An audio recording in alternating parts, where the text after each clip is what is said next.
West Coast Cookbook and Speakeasy with Chef Justice Putnam. Netrootsradio.com.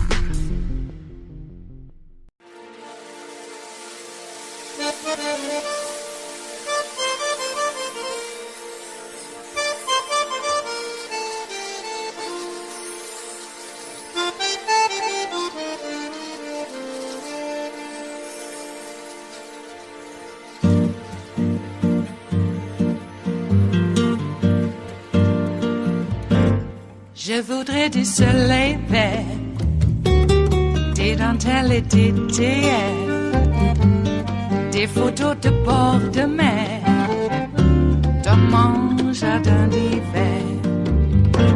Je voudrais de la lumière, comme en Nouvelle-Angleterre.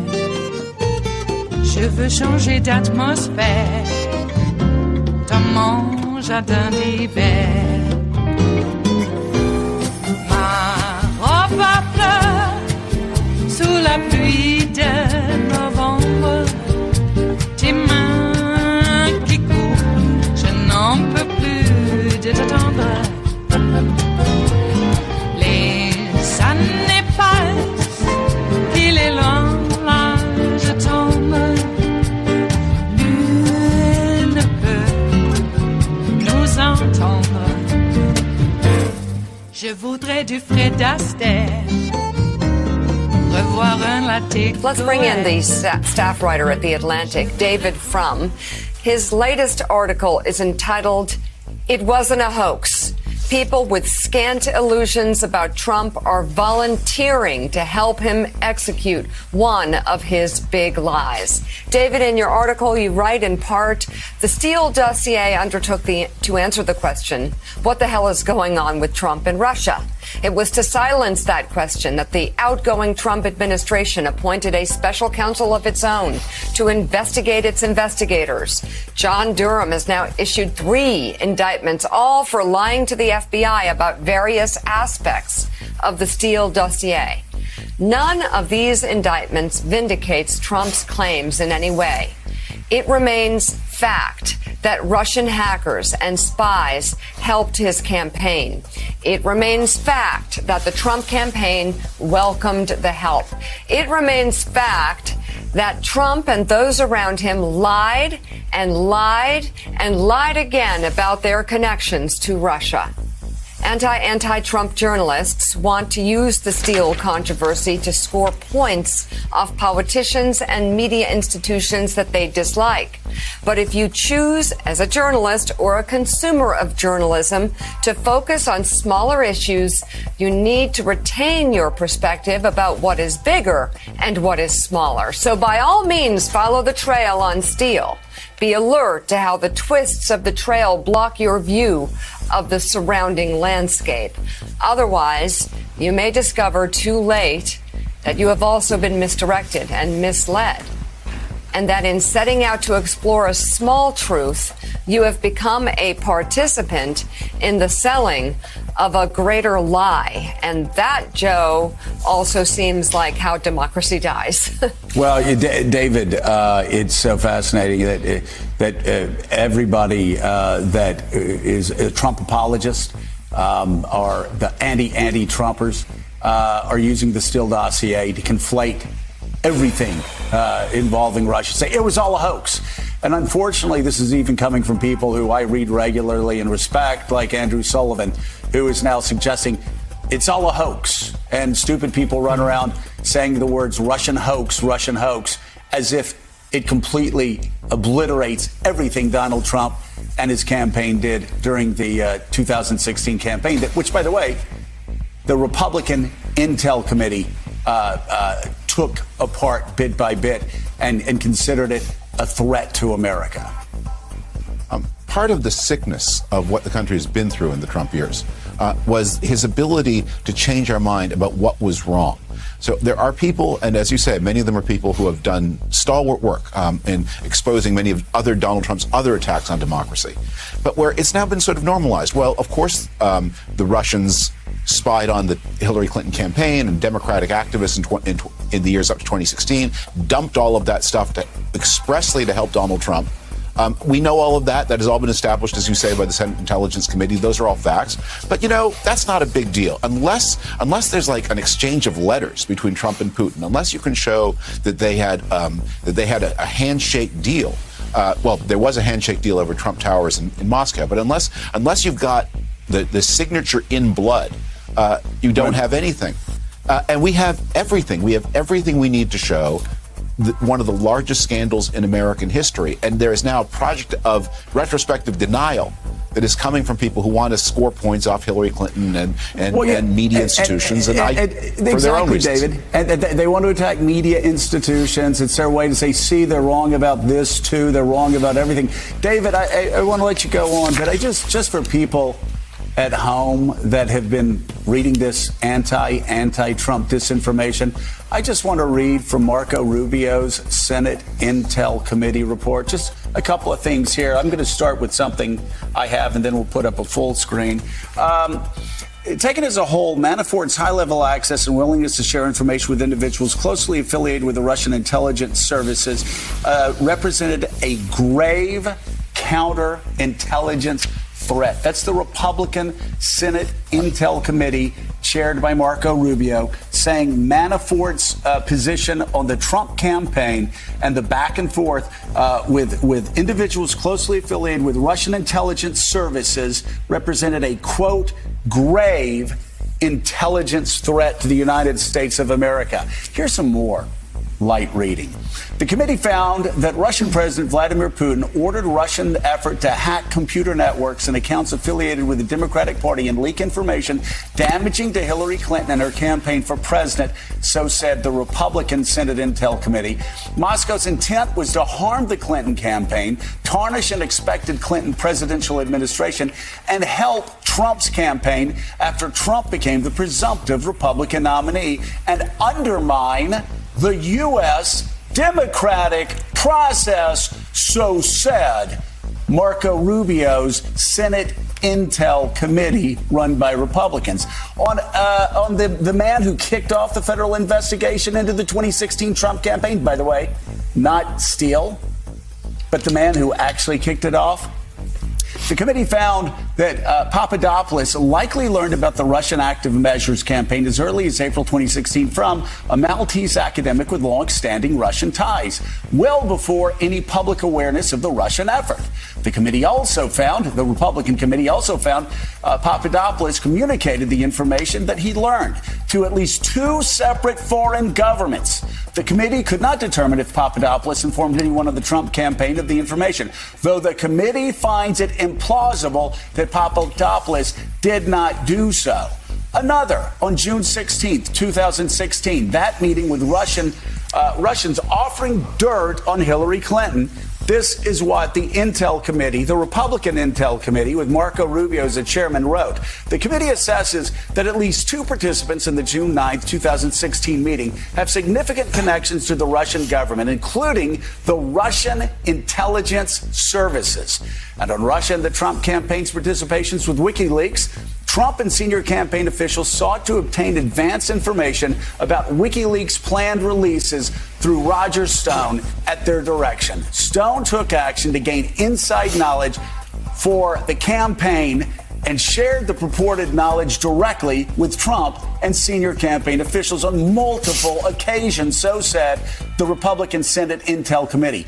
The Trump campaign publicly undermined the attribution of the hack and leak campaign to Russia and was indifferent as to whether it was WikiLeaks and they were furthering a Russian election interference effort. So say it.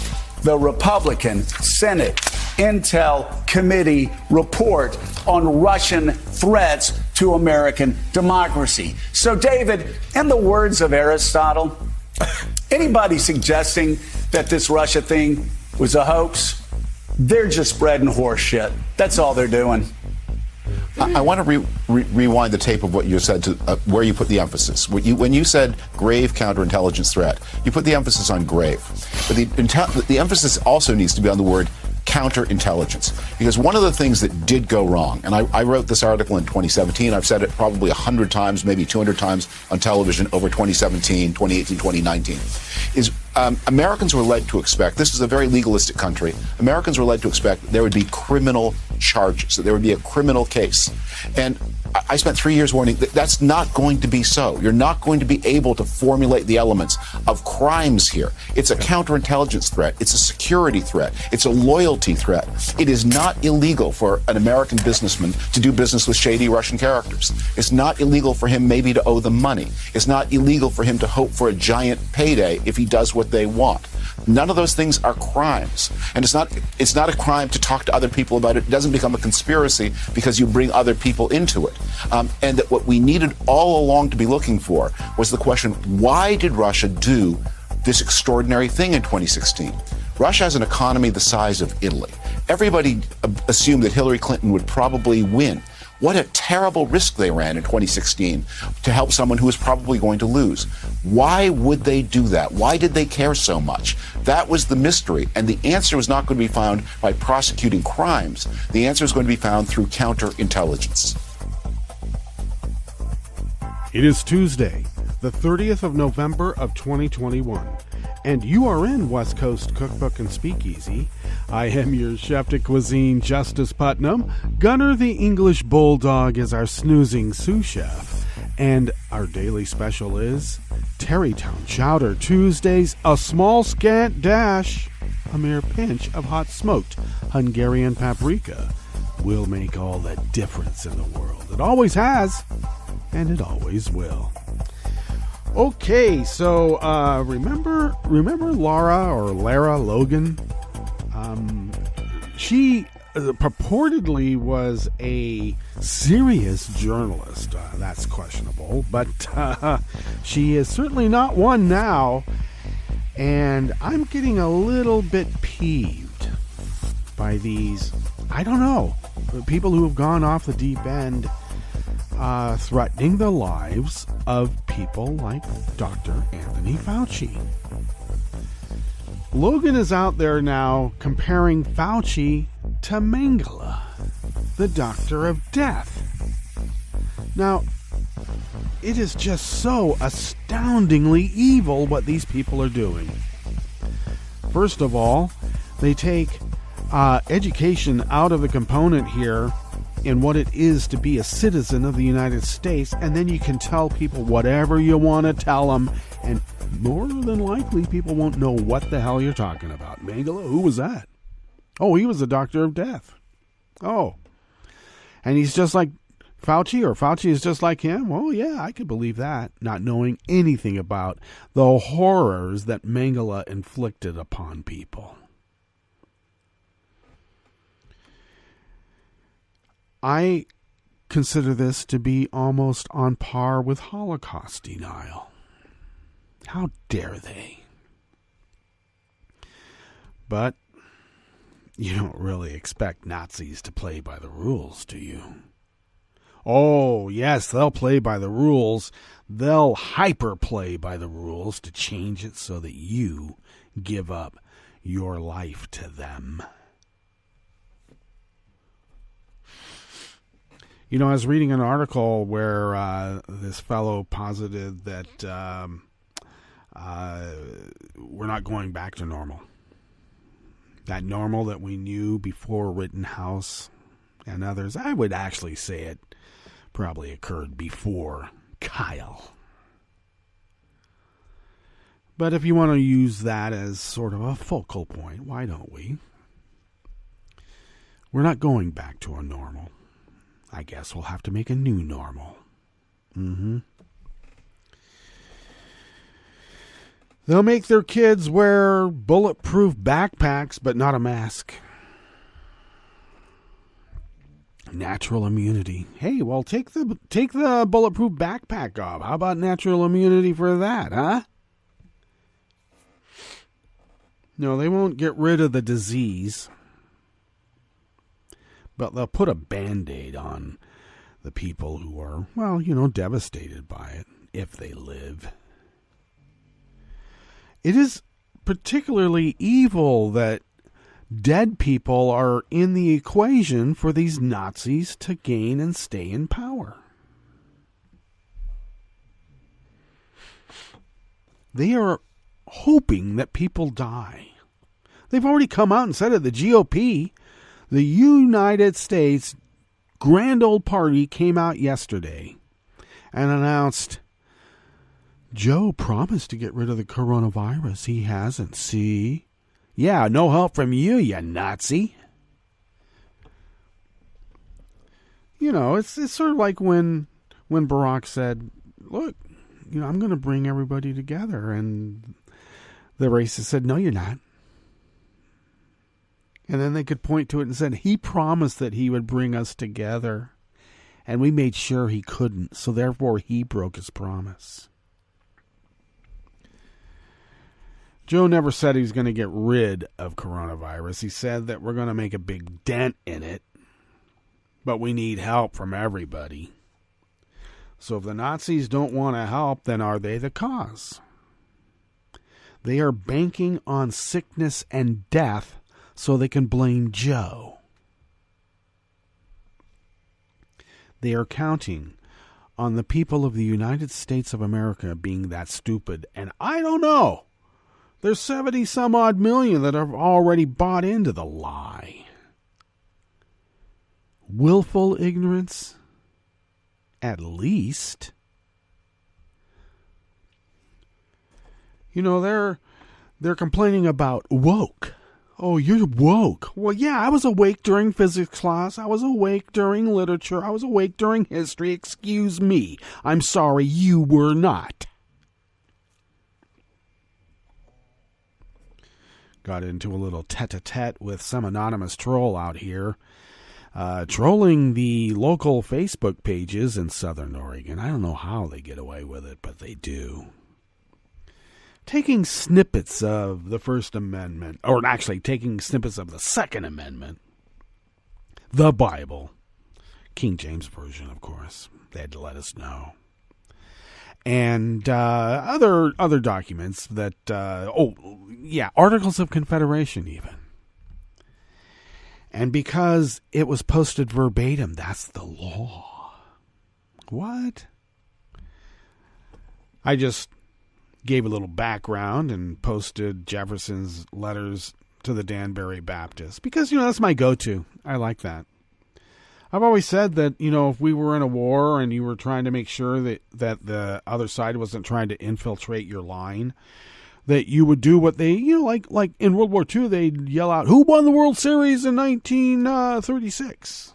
And if the person couldn't immediately respond, they either got, fired on or, captured them and brought them in as a POW. So I always thought that it would be, if we always wanted to determine if we're being infiltrated by the other side, we'd call out, who wrote the letter to the Danbury Baptist? Or if you wanted to get really succinct, you could say, what was the 16th line in the letter to the Danbury Baptist? But anyway, that's my go-to. And apparently that was just, I'm a turncoat. I'm a traitor to America. How dare I take a letter? A mere letter. You're not supposed to supersede what's in the Constitution. And I was trying to explain, this fellow was trying to push, I presume it's a fellow. His moniker, his name. The reason I call Anonymous Troll is that they don't say who they are. I thought you were supposed to do that on Facebook. But this was De Incarnate, God incarnate. And this fellow was pushing a Christo-fascist BS. Now, to a lot of people out there that go to, these Baptist churches, these right-wing churches around here, we get told every day that Joe Biden is a baby eater and a commie. They would believe this BS, this De Incarnate, Deo Incarnate, God incarnate. Modest, aren't we? Even God wouldn't be going out there going, oh yeah, I'm God incarnate. At least the way we think of the Jesus story.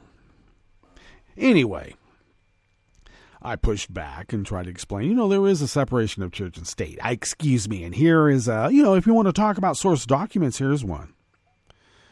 And of course, that doesn't mean anything. Bringing up the normal, like every history teacher is going to tell you, if you want to learn about America, you better start with the Magna Carta. And actually, my historian father said, well, you better start with the Greeks. And earlier, if you can. But, let's just go with the Magna Carta for now. So I was called a turncoat. Go back to Britain. What? So I figured it was a kid. Don't know nothing. Anything. But this is the problem. They can clip and paste verbatim. That's what I was getting from this fellow. And I've got lawyers backing me. Do you now? Do I care? Like a lawyer said, oh, you can clip and paste this and put it on there because it's from the Constitution. I think it's in the public domain. You can do that. Yes, it's verbatim. But taken out of context. The Reader's Digest version. It's not enough.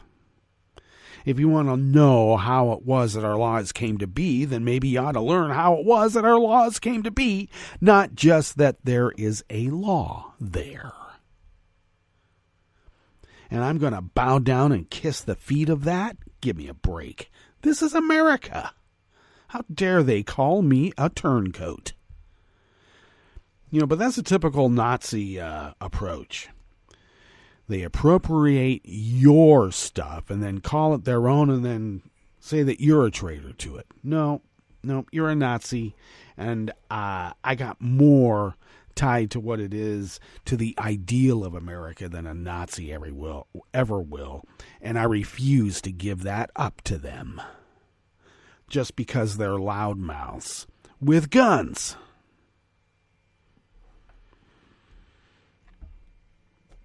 Best way to intimidate a Nazi is when they say, I'm going to kick your ass. You can tell them, okay, go ahead, try. Now, there's going to be some that won't, that's not going to stop them. They're going to, they're going to do it anyway, whether you invite them to or not. But, Nazis usually aren't accustomed to being pushed back, shall we say. That's why Antifa is such a scourge. I don't notice like Antifa taking over school boards. I wish we would. You can't even get a leader in Antifa. How is Antifa going to be able to run anything? All Antifa is an idea. And what is that idea? Well, that idea is to be against fascism. Now, I know what they're trying to do. They're trying to get people to envision Black Bloc. When they say Antifa. Envision anarchists. No, Antifa is short for anti-fascism. Oh, then they're going to say, oh, well, they're commies. So what? Anyway, we're Americans. And I got to tell you, we kick fascist and commie ass. That's why we're Americans. And I'll be damned if I let either side take over. And I got to tell you, the commies aren't taking over. I love it, yeah. The U.S. highway system is communism. Really? The giving of gifts must be then, too. My God. Well, like I said, if you purposely make your voting population ignorant of the world and how we came to be here, you can tell them anything you want. And a lot of them are going to believe it. So far, 70 plus million. And they got guns. Well, I guess no wonder a lot of our police apparatus are, I'm looking at the DOJ. This is what I'm trying to get to. They're kind of being on the low. A lot of people are saying, why isn't Merrick Garland doing anything? Well, I actually think he is, but they got to be on the low. they not only have to investigate all of it out there, they have to be careful about what's inside their walls. Yeah, we're effed. But it's about time that we started embracing the idea of punching the Nazi. If there's Nazis, white nationalists, etc., within the confines of the DOJ, they need to be purged. If they're in Interior, they need to be purged. EPA, purged. Treasury, purged. Purged. No Nazis allowed. Excuse me. There's not a First Amendment right to allow the destroyers of democracy to become part of democracy. And I'm looking at the Marjorie Taylor Greens and the Berbers. Oh, the jihad squad that all of us are because we don't agree with the Nazis. The only jihad squad around are the ones that gave tours to white nationalist insurgents in the days leading up to the January 6th insurrection. Am I ranting? Oh my, yes I am. And you do know we have a curated show. We take the time to actually find pertinent news stories to riff on. So we might as well get to that part of the show, shall we not? Well, starting off at the top. Now, I try to avoid Scarborough and crew and, David Frum and the rest of the Never-Trumpers. You got to take them with a grain of salt. But I think it is delicious when a conservative pretty much analyzes the rot from within. Now, they could have done something about it at the time when they were there, but, better late than never. But I think it's important that a personage of conservative reputation as a David Frum spoke about how the Trump-Russia hoax was not, or the Trump-Russia hoax was not a hoax, exactly. It wasn't a hoax. And that's from an article in The Atlantic that he penned. And so we all know it wasn't a hoax because we read the Mueller report. And I'm going to say one more time, it's not the Steele dossier. It's raw data. A dossier is much more refined. Jeez, stop calling it a dossier. It plays into the meme that it was all a hoax. They were just trying to get Trump. Anybody who speaks about themselves in the third person like that, a little more in arm's length. I think they need to be bound and gagged, but that's just me. On the rest, I mean figuratively, please. No animals were harmed. All right. On the rest of the menu, Republicans slammed the new Twitter CEO for a 2010 tweet joking about white racists. You would expect them. The one thing that they're upset about is that a person of color made a joke about white racists. He's such a bigot. Right-wing extremists have built a big wave of misinformation targeting Latinos. Yes, you would not believe what's going on Univision and other channels and all the telenovelas that are going on. All the advertisements and all of the BS and all of the printed material that are targeted towards the Latino communities. It's unbelievable. And Congress aims to avoid a government shutdown with a vote this week. Yes, it's already upon us. How fast? And after the break, we move to the chef's table where Scotland's Nicola Sturgeon aims for an independence referendum in 2023. And Portugal has created the North Atlantic's largest marine sanctuary. All that and more on West Coast Cookbook and Speakeasy. Bon appetit.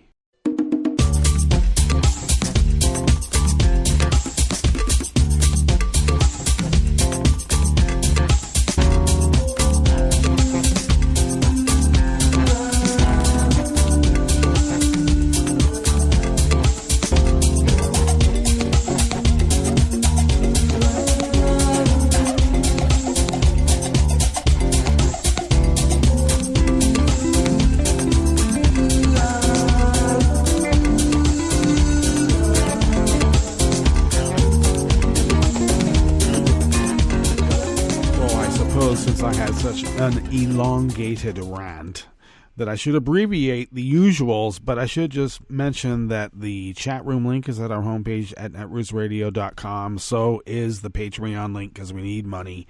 You can follow us on Twitter at Netroots Radio. Follow me on Twitter at Justice Putnam, the show at West Coast Cookbook and Speakeasy, and pick up podcasts by way of Spreaker. For now, we don't know what's going on with Spreaker, but we'll find out. Spreaker, Stitcher, TuneIn, iHeart, YouTube, iTunes, and wherever podcasts can be found. Yes, like I said, the bills keep going up, and some people are pricing themselves out of a service. Okay, or at least getting it from us. We're looking. Anyway, we'll let you know. We should get on with the curated part of the show because I just went off. I apologize, but I had to. Okay, so I haven't even brought up the link for this first offering. And let me get this data hog out of tabs. Okay, so this first offering is by Josh Israel out of the American Independent. Hours after he was named the new CEO of Twitter. Oh, by the way, bye, Jack. And I actually had, that they said that Jack Dorsey, who was running Twitter, was stepping down. And I had a question. You mean someone was running Twitter? Really? Okay. Well, after the new CEO of Twitter was announced, Republicans are attacking Parag Agrawal over, and I apologize for butchering the name, but that's just me for now. Agrawal.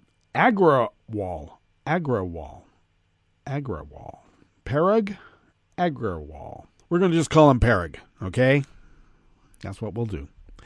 Well, they're attacking him over an 11-year-old tweet in which he quoted actor and comedian Asif Mandvi mocking racism and Islamophobia. Because if there's one thing that the Nazis hate is when you mock racism and Islamophobia. Twitter co-founder Jack Dorsey announced yesterday, Monday, that he was immediately stepping down from his position as the company's CEO and that Parag, its chief tech officer, would immediately replace him.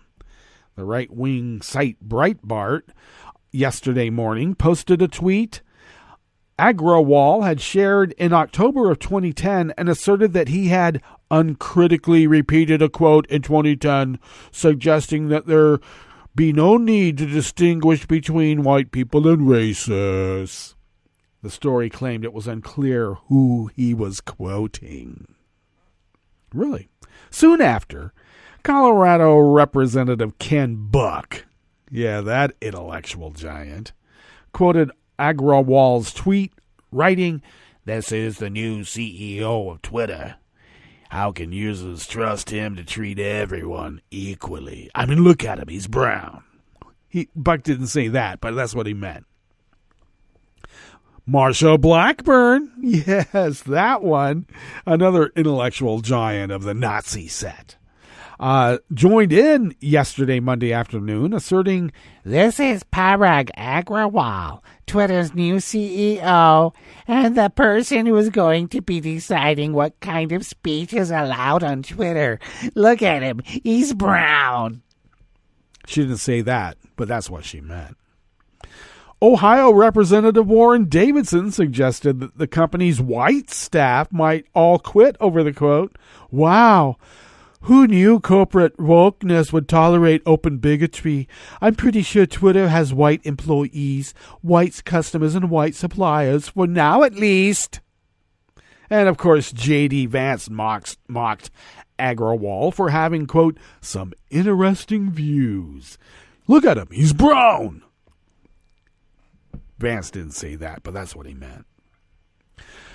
On October 26th of 2010, Agrawal had tweeted, in quotation marks, "If they are not going to make a distinction between Muslims and extremists, then why should I distinguish between white people and racists?" You know, Nazis don't get nuance, do they? They don't get satire. They don't get sarcasm. Why? Because it's too real for them. It's not a joke, it's real. A few minutes later, Agrawal responded to a comment on the tweet with, I was quoting Asif Mandvi from The Daily Show and said, I am amused by people that pass judgment on people for passing judgment. I was attempting to do the same to amuse myself. In other words, I was being sarcastic, is what he meant. The Daily Show segment from which the Mandvi line was taken was aired in response to comments made days earlier by political analyst Juan Williams, who had appeared on Fox News and answered a question from host Bill O'Reilly about Muslim blame for terrorist attacks on 9/11 with, look, Bill, I'm not a bigot. Whenever anyone says they're not a bigot, they are. You know the kind of books I've written about the civil rights movement in this country, but when I get on the plane, I got to tell you, if I see people who are in Muslim garb and I think, they are identifying themselves first and foremost as Muslims, I get worried. I get nervous. Really? Williams was terminated from his longtime position as an NPR contributor over the remarks, but was kept on as a Fox News analyst because that's the kind of stuff they like to hear a black man make. CNN's Andrew Kaczynski tracked down and posted the video of Mandvi's original bit from The Daily Show in which, wearing a Team Muslim shirt, he quips, if they're not going to make a distinction between Muslims and violent extremists, then why should I take the time to distinguish between decent, fearful white people and racists? Larry Wilmore, a fellow member of The Daily Show, wears a Team Black t-shirt in the segment and jokes that he's conflicted because, quote, on the one hand, I'm a black man, but sometimes I am afraid of people in Muslim garb on a plane. Of course, also as a black man, I'm afraid of snakes on a plane. A reference to the 2006 movie starring Samuel L. Jackson.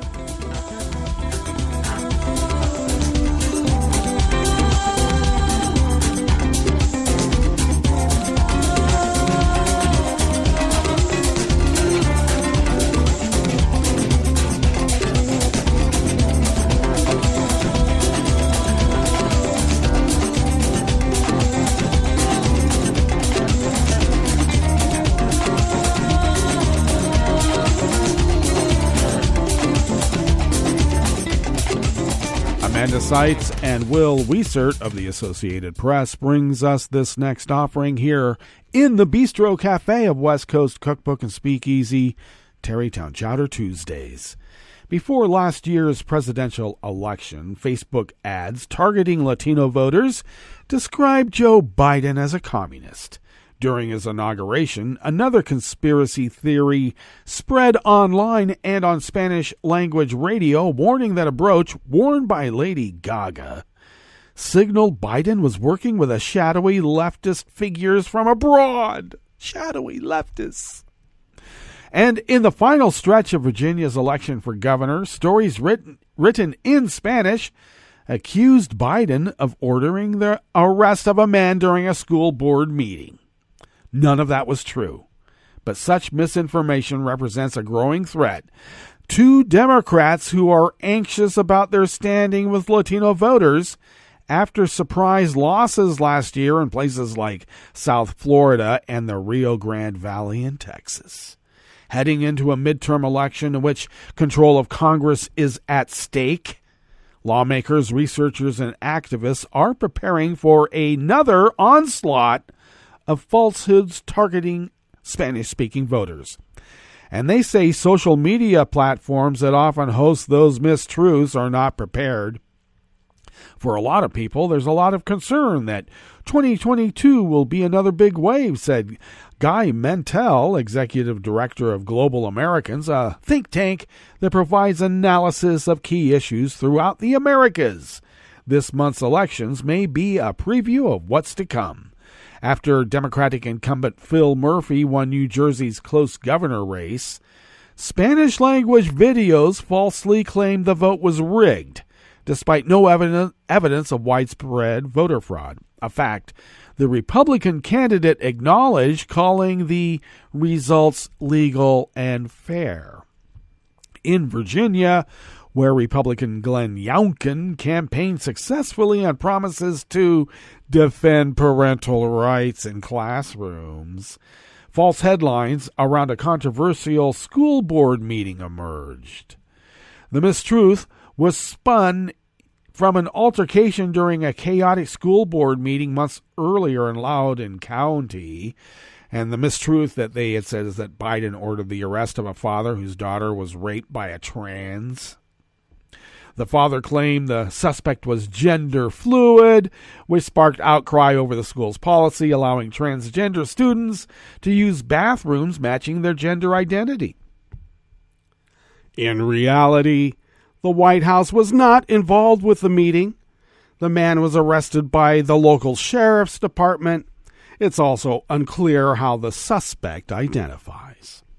Loudoun County was already the epicenter of a heated political debate over how the history of racism is taught in schools, another issue that became fodder for misinformation and political attacks on Spanish-language websites this last summer. And Maria Teresa Kumar, president of and CEO of Voto Latino, a nonprofit that mobilizes Hispanics to become politically engaged, said, "It has everything to do with trust in institutions, trust in government," Kumar continued, whose groups work to combat the misinformation. Eroding that trust will transfer not just to voting in the midterms, but just overall disengagement from your government, she concluded. Stretch truths accusing some Democrats of being socialists or communists could also dominate the online narrative. During the 2020 election, Facebook ads targeting Latino voters in Texas and Florida that described Biden as a communist. The ads in Florida, where a majority of the country's Venezuelan population is concentrated, compared Biden to the country's socialist president, Maduro. One conspiracy mentioned on talk radio grew out of Lady Gaga's golden bird brooch at Biden's inauguration. Some spreading the claim noted a similar brooch was worn by Claudia Lopez Hernandez, the first openly gay mayor of Bogota, Colombia, and signaled the new president was working with foreign leftists. Critics argue the social media companies like Meta, who owns Facebook, Instagram, and WhatsApp, have placed outsized attention on removing or fact-checking misinformation in English over other languages like Spanish. Facebook's own documents leaked by ex-Facebook employee turned whistleblower Frances Haugen earlier this year echo those concerns. Haugen said the company spends 87% of its misinformation budget on U.S. content, a figure that Meta spokesperson Kevin McAllister said was out of context. An internal Facebook memo written in March revealed the company's ability to detect anti-vaccine rhetoric and misinformation was basically non-existent in non-English comments. Last year, for example, Instagram and Facebook banned Plandemic, a hashtag associated with a video full of COVID-19 conspiracy theories, yet users were spreading misinformation on platforms using Plandemia, the Spanish version of the hashtag, until just last month.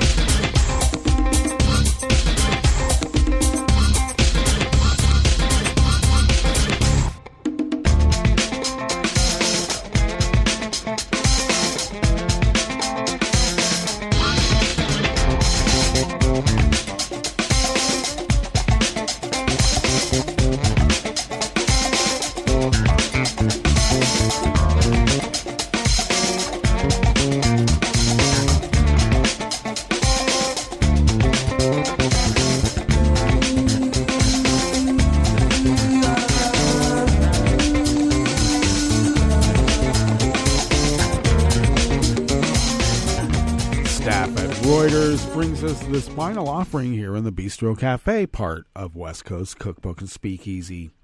The Democratic-controlled U.S. Congress could vote as early as tomorrow, Wednesday, to continue funding the federal government, according to congressional aides, avoiding what would be a politically embarrassing partial shutdown. Negotiators were working out how long to extend government funding, with sources saying the target range from mid-January to as late as February. Congress needs to buy time to tackle another looming crisis, the risk of the federal government defaulting on its $28.9 trillion debt if lawmakers do not extend it. The House of Representatives and Senate have until midnight on Friday to renew temporary legislation maintaining government operations ranging from national parks and air traffic control to military pay and medical research. Well, they better get on it. But you know, Mitch McConnell and the other parts of his death squad will really try to gum up the works. Well, let's get to our break. And we better look at the time. And when we get back from the break, we will go through weather from around the world at least.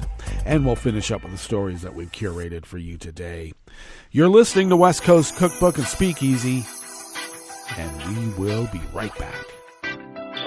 You are listening to netrootsradio.com. Please hang up and try again.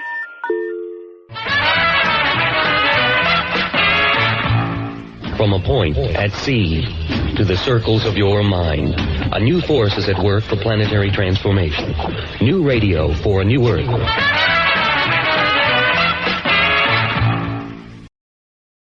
Sweetie, want some fruit? You have to use the right tool for the job. A power drill is the wrong tool to slice fruit. Just like an antibiotic is the wrong tool to treat viruses, including colds and flu. Antibiotics are only needed for certain bacterial infections. When they aren't needed, antibiotics won't help you, and the side effects could still hurt you. Ask your healthcare professional when an antibiotic is the right tool and when it's not. Visit cdc.gov/antibiotic-use. Hi, it's Tom. Could we humbly suggest your donation to netrootsradio.com? All we've got to run this 24-hour powerhouse of progressive resistance radio is what comes out of our own wallets. And you are our biggest donor. And it doesn't take much, $3, $5. Just go to the bottom of our netrootsradio.com page and hit our secure donate button. Heck, you can even make a recurring contribution. So donate what you'd like at the bottom of our netrootsradio.com's homepage, because you are our biggest donor. netrootsradio.com. Together, we are Resistance Radio.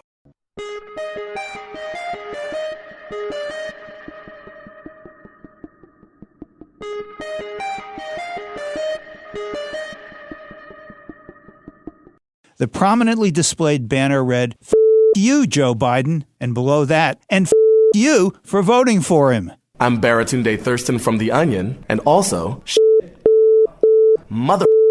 You're listening to the Civil Liberties Minute with ACLU attorney Bill Newman. Two homeowners in Plymouth, Connecticut hoisted this banner, the words "prominent" in bold white letters on a blue background, which, not surprisingly, caused local residents to complain to the town's police chief, who went to the state's attorney, who told the police chief that the banner was First Amendment-protected speech. Resident Michael Stoto, who raised the flag in Connecticut, told the Hartford Courant that he did so because, "I hate Biden. I think he's an ignorant fool. It's the best $9 I ever spent on Amazon because it's ticking people off and opening their eyes." These banners are widely available, and so the story has been repeated in towns across the country, which constitutionally actually is the right result. However crass, a property owner's ability to criticize the president is protected by the First Amendment, according to Dan Barrett, legal director of the ACLU of Connecticut. But that's not the end of the story, because those who disagree with the content or disapprove of the words have their First Amendment rights too. To condemn, speak, write, protest, picket, boycott, march, assemble, organize, rally, broadcast, hold forums, post lawn signs, produce shows on local cable access, and of course, hoist their own flags. The Civil Liberties Minute is made possible by the ACLU, because freedom can't protect itself. I'm Rick Smith, and this is Labor History in 2.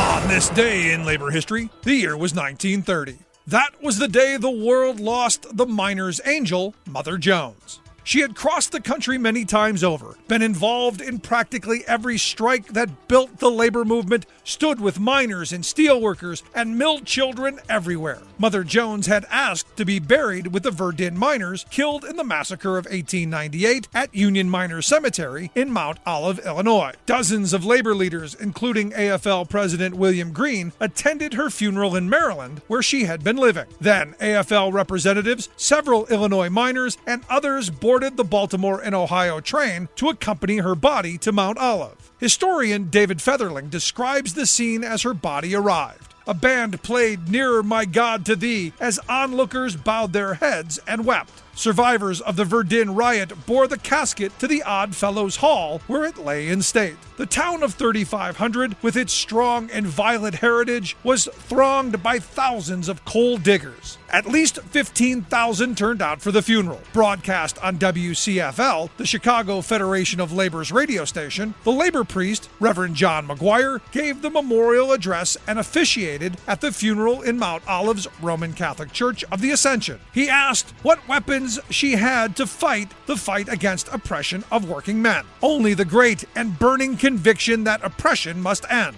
Only an eloquent and flaming tongue that won men to her cause. Only a mother's heart torn by the suffering of the poor. Only a towering courage that made her carry on in the face of insuperable odds. Only a consuming love for the poor.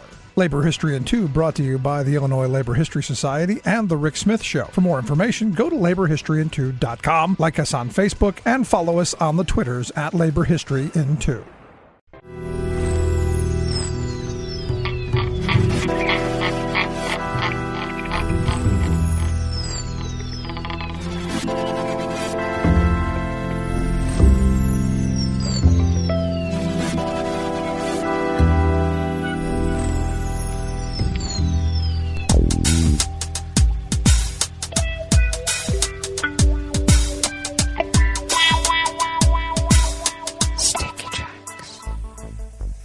Thank you for accompanying us here to the chef's table at West Coast Cookbook and Speakeasy, Tarrytown Chowder Tuesdays.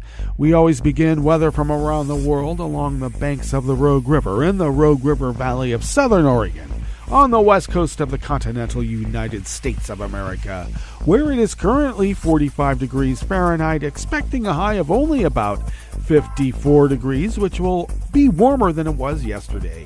Sun and clouds mixed with winds light and variable.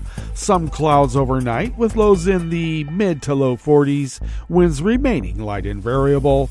Then tomorrow, sunshine along with some cloudy intervals, highs near 60. Winds light and variable, and we continue in an air stagnation warning, and it is getting a little stinky out there from people's wood smoke that they're burning to keep warm. It's not that cold. Anyway, weather from around the world is brought to you by a crowd of crowdsourced weather stations that a crowd crowdsources from around the world. London is 53 and cloudy. Paris is 46 and cloudy. Rome is 52 and sunny. Kyiv is 34 and partly cloudy. Kabul is 41 and clear. Hong Kong is 60 and clear. Tokyo is 60 degrees with rain. Sydney, Australia is 67 and cloudy. San Francisco, California is 53 degrees and partly cloudy. And New York is a crisp and chilly 38 degrees Fahrenheit and cloudy. And that is weather from around the world, brought to you by a crowd of crowdsourced weather stations that a crowd crowdsources from around the world.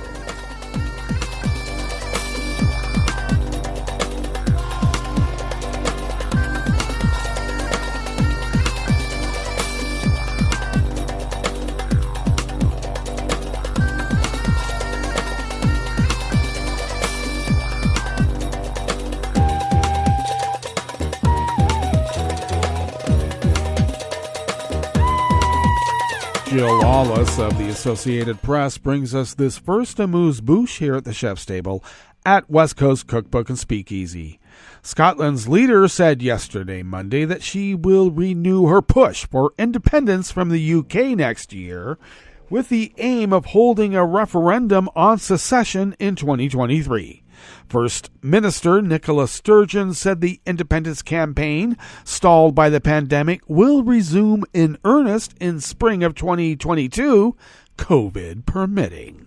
In the course of next year, I will initiate the process necessary to enable a referendum before the end of 2023, Sturgeon told a conference of her Scottish National Party. And just as importantly, our party will set out afresh the positive case for independence. Scottish voters opted to remain part of the United Kingdom by a margin of 55 to 45% in a 2014 referendum that was billed as a once-in-a-generation choice, but the SNP, which heads the Edinburgh-based Scottish government, argues that Britain's departure from the EU last year has radically changed the political and economic landscape. Sturgeon faces a big obstacle to a new independence vote. British Prime Minister Boris Johnson, whose government must agree to a binding referendum, and Johnson is adamant he won't consent, meaning any push for a new referendum could end up in the courts.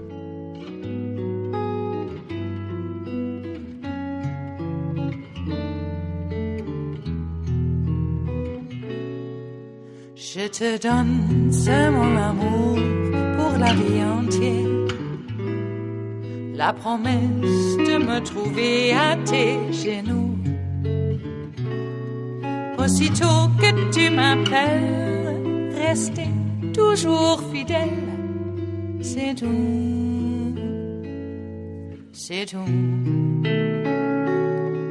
Je te donne tous mes printemps, mes étés de mer.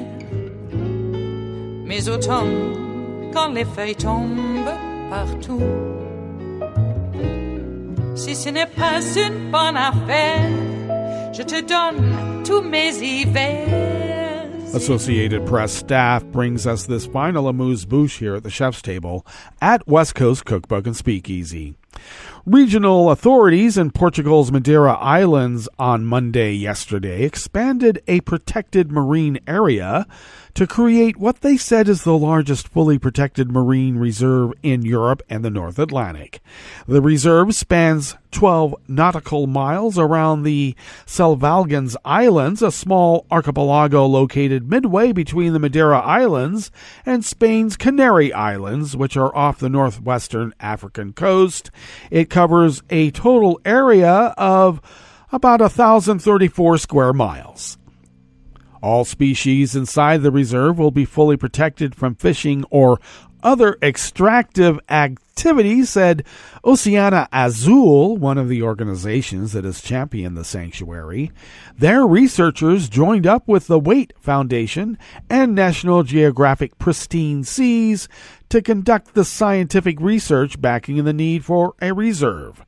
In a statement, the three organizations said that open waters around the islands are a vital passageway for migrating fish and mammals, while the waters near the island shores provide crucial nursery habitats. The group stressed the importance of Portugal's move, given that only under 8% of the ocean is currently protected.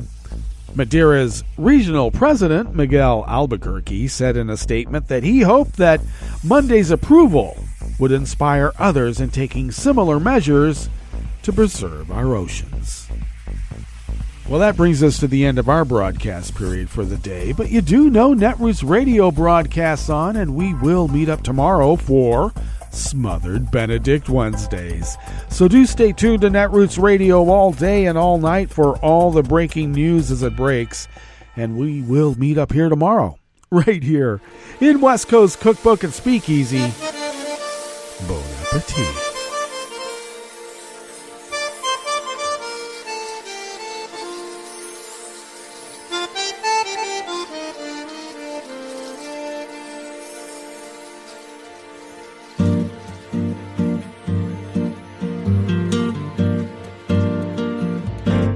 Je voudrais du soleil vert, des dentelles et des théières, des photos de bord de mer, dans mon jardin d'hiver.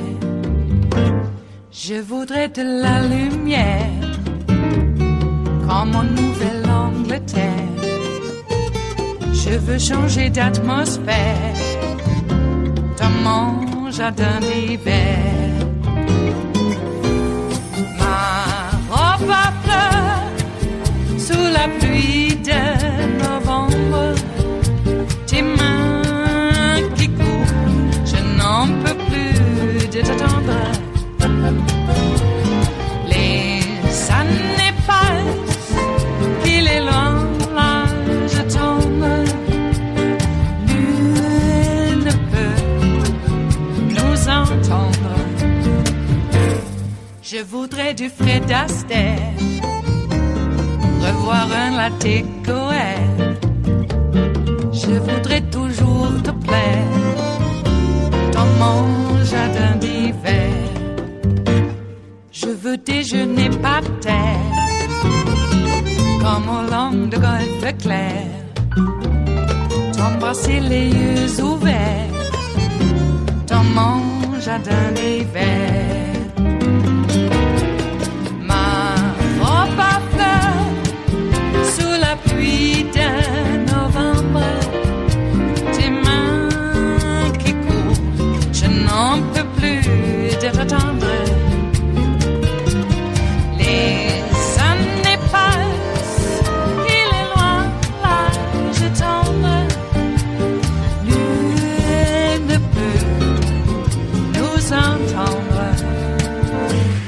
Ba-da-da-dum-di-da-dum, ba-da-da-dum-di-da-dum, ba-da-da-dum-di-da-dum, dans mon jardin d'hiver. Ba-da-da-dum-di-da-dum, ba-da-da-dum-di-da-dum, ba-da-da-dum-di-da-dum, dans mon jardin d'hiver. Dans mon jardin d'hiver, dans mon jardin d'hiver.